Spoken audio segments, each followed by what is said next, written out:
تو تم نے میرے ساتھ ایسا برا سلوک کیا کہ مظالم کی انتہا کر دی۔ ظالموں، تم نے میرے بیٹوں، بھائیوں اور بھتیجوں کو خاک و خون میں تڑپایا، چمن زہرا کے پھولوں کو کاٹ ڈالا، میرے تمام ساتھیوں کو شہید کر دیا، اور اب میرے خون کے پیاسے ہو۔ اپنے رسول کا گھر ویران کرنے والوں، اگر قیامت پر ایمان رکھتے ہو تو اپنے انجام پر غور کرو اور اپنی عاقبت پر نظر ڈالو، پھر یہ بھی سوچو کہ میں کون ہوں، کس کا نواسا ہوں، میرے والد کون ہیں اور میری والدہ کس کی لخت جگر ہیں۔ میں اسی فاطمہ زہرا کا فرزند ہوں کہ جن کے پلسرات پر گزرتے وقت عرش سے ندا کی جائے گی کہ اہل محشر اپنے سروں کو جھکا لو اور اپنی آنکھوں کو بند کر لو کہ حضرت خاتون جنت 70,000 حوروں کے ساتھ گزرنے والی ہیں۔ بے غیرتو، اب بھی وقت ہے، شرم سے کام لو اور میرے خون سے اپنے ہاتھوں کو رنگین نہ کرو۔ امام پاک کی تقریر سن کر یزیدی لشکر کے بہت سے لوگ متاثر ہوئے اور ان کی آنکھوں سے آنسو جاری ہو گئے، لیکن شمر وغیرہ بدبختوں خبیثوں نے کوئی اثر نہ لیا، بلکہ جب انہوں نے لشکریوں پر امام پاک کی تقریر کا کچھ اثر دیکھا تو شور و غل مچانا شروع کر دیا کہ آپ یا تو یزید کی بیعت کر لیں یا جنگ کے لیے تیار ہو جائیں، اس کے علاوہ ہم اور کچھ سننا نہیں چاہتے۔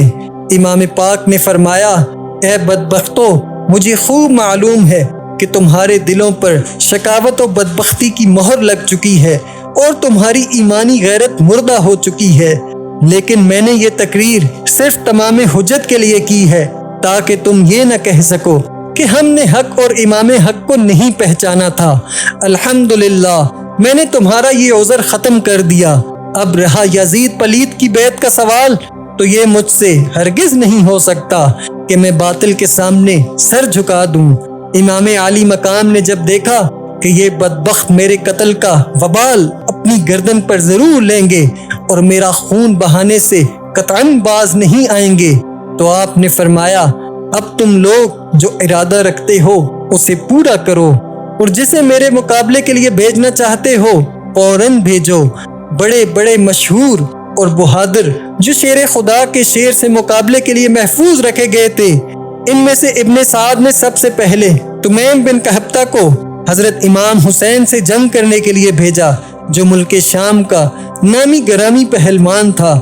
وہ غرور تمکنت ہاتھی کی طرح جھومتا ہوا اور اپنی بہادری کی ڈینگیں مارتا ہوا حضرت کے سامنے آیا اور آتے ہی امام پاک پر حملہ کرنا چاہا۔ ابھی اس کا ہاتھ اٹھا ہی تھا کہ شیر خدا کے شیر نے ذوالفقار حیدری سے ایسا وار کیا کہ اس کا سر جسم سے اڑا دیا اور اس کے غرور کو خاک میں ملا دیا۔ پھر یزید ابتہی بڑے کروفر کے ساتھ آگے بڑھا اور چاہا کہ امام پاک کے مقابل بہادری کا جوہر دکھا کر یزیدی جماعت میں اپنی شاباشی کرے اور انعام و اکرام کا مستحق بنے۔ آپ کے بہادر، ان کوہ شکن میں میری بہادری کا غلغلہ ہے۔ میں روم مصر میں شہرِ آفاق ہوں، بڑے بڑے بہادروں کو آنکھ جھپکتے موت کے گھاٹ اتارتا ہوں۔ ساری دنیا کے لوگ میری شجاعت و بہادری کا لوہا مانتے ہیں اور میرے سامنے بھیڑ بکری کی طرح بھاگتے ہیں۔ کسی میں مجھ سے مقابلے کی طاقت نہیں۔ آج تم میری قوت اور میرے داؤ پیچ کو دیکھو۔ امام پاک نے فرمایا، تو مجھے جانتا نہیں، میں اپنی رگوں میں ہاشمی خون رکھتا ہوں۔ فاتح خیبر مولا علی مشکل کشا کا شیر دلیر فرزند ہوں۔ تم جیسے نامردوں کی میری نگاہ میں کوئی حقیقت نہیں۔ میرے نزدیک مکھی اور مچھر سے زیادہ تیری حیثیت نہیں۔ شامی جوان یہ سن کر آگ بگولا ہو گیا اور فوراً گھوڑا دوڑا کر آپ پر تلوار کا وار کر دیا اور امام پاک نے اس کے وار کو بیکار کر دیا اور پھر جھپٹ کر اس کی کمر پر ایسی تلوار ماری کہ وہ ککڑی کھیرے کی طرح کٹ کر دو ٹکڑے ہو کر منہ کے بل زمین پر گر پڑا۔ بدر بن سہیل یمنی اس منظر کو دیکھ کر غصے سے لال پیلا ہو گیا اور ابن سعد سے کہا، تم نے کن گواروں کو حسین کے مقابلے میں بھیج دیا جو وہ ہاتھ جم کر مقابلہ نہیں کر سکے؟ میرے چاروں بیٹے میں سے کسی ایک کو بھیج دے، پھر دیکھ ابھی منٹوں سیکنڈوں میں حسین کا سر کاٹ کر لاتے ہیں۔ ابن سعد نے اس کے بڑے بیٹے کو اشارہ کیا۔ وہ گھوڑا دوڑاتا ہوا امام پاک کے سامنے پہنچ گیا۔ آپ نے فرمایا، بہتر ہوتا کہ تیرا باپ مقابلے میں آتا کہ وہ تجھے خاک و خون میں تڑپتا ہوا نہ دیکھتا۔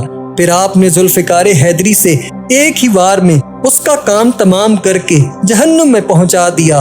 آپ نے جب اپنے مشہور شاہ سوار بیٹے کو اس طرح ذلت و رسوائی کے ساتھ قتل ہوتا دیکھا تو غیظ و غضب کا کتلا بن کر دانت پیستے ہوئے گھوڑا دوڑا کر امام کے سامنے آیا اور آتے ہی نیزے سے وار کیا۔ آپ نے اس کے نیزے کو قلم کر دیا۔ اس نے فوراً تلوار سنبھالی اور کہا، حسین دیکھنا میں وہ تلوار چلاتا ہوں کہ اگر پہاڑ پر ماروں تو وہ بھی سرما بن جائے۔ یہ کہتے ہوئے امام پر تلوار چلا دی۔ آپ نے اس کے وار کو خالی کر دیا اور اس پر ذوالفقار حیدری کا ایسا وار بھرپور ہاتھ مارا کہ بدر کا سر کاٹ کر گیند کی طرح دور جا گرا۔ اس طرح شام و عراق کے ایک سے ایک بہادر امام پاک کے مقابل آتے رہے، مگر جو بھی سامنے آیا آپ نے اسے موت کے گھاٹ اتار دیا۔ کوئی ان میں سے زندہ بچ کر واپس نہیں گیا۔ شیر خدا کے شیر نے 3 دن کا بھوکا پیاسا ہونے کے باوجود شجاعت و بہادری کے وہ جوہر دکھائے کہ زمین کربلا میں بہادران کوفہ و شام کا کھیت بو دیا۔ کسی کے سینے میں نیزہ مارا اور پار نکال دیا، کسی کو نیزے کی انی پر اٹھا کر زمین پر پٹخ دیا، اس کی ہڈیاں ٹوٹ گئیں۔ کسی کی کمر پر تلوار ماری تو وہ 2 ٹکڑے ہو کر زمین پر گر پڑا۔ کسی کی گردن پر ذوالفقار حیدری چلائی تو اس کا سر بیل کی طرح لڑکتا ہوا چلا گیا، اور کسی کے سر پر تلوار برآمد ماری تو وہ زمین تک کٹ گیا۔ غرض یہ کہ امام پاک نے یزیدیوں کی لاشوں کا انبار لگا دیا۔ بہادران عراق و شام کے خونوں سے کربلا کے پیاسے ریگستانوں کو سیراب کر دیا۔ بڑے بڑے صف شکن بہادر کام آئے اور مشہور جنگ جو پہلوان موت کے گھاٹ اتر گئے۔ آپ کی ہیبت و شجاعت سے دشمنوں کے دل تھرا گئے اور بڑے بڑے مغروروں کے چھکے چھوٹ گئے۔ دشمنوں کے لشکر میں شور برپا ہو گیا کہ جنگ کا یہ انداز رہا تو ہماری جماعت کا ایک سپاہی بھی نہیں بچ سکے گا، سب کی عورتیں بیوہ ہو جائیں گی اور سارے بچے یتیم ہو جائیں گے، لہٰذا اب موقع مت دو اور چاروں طرف سے گھیر کر یک بارگی حملہ کر دو۔ روسیا صفت یزیدی جب دست بدست کی جنگ میں بری طرح شکست کھا گئے تو انہوں نے یہی طریقہ اختیار کیا کہ ہزاروں نے چاروں طرف سے گھیر کر حملہ کیا۔ اب سینکڑوں تلواریں بیک وقت چمکنے لگیں، کئی نیزے آپس میں ٹکرانے لگے اور دشمن بڑھ بڑھ کر امام پر وار کرنے لگے۔ ادھر آپ کی تلوار جلال حیدری کی تصویر لا سیف الذوالفقار کی تفسیر بنی ہوئی تھی۔ آپ تیغ ابرار کے جوہر دکھا رہے تھے، جس طرف حملہ کرتے پرے کے پرے کاٹ ڈالتے اور دشمنوں کے سروں کو اس طرح اڑاتے جیسے باد خزاں کے جھونکے درختوں سے پتے گراتے ہیں۔ ابن سعد کو جب اس طرح کی جنگ میں بھی کامیابی کی امید نظر نہ آئی تو اس نے حکم دیا کہ چاروں طرف سے تیروں کا می برسا دیا جائے اور جب خوب زخمی ہو جائیں تب نیزوں سے حملہ کر دیا جائے۔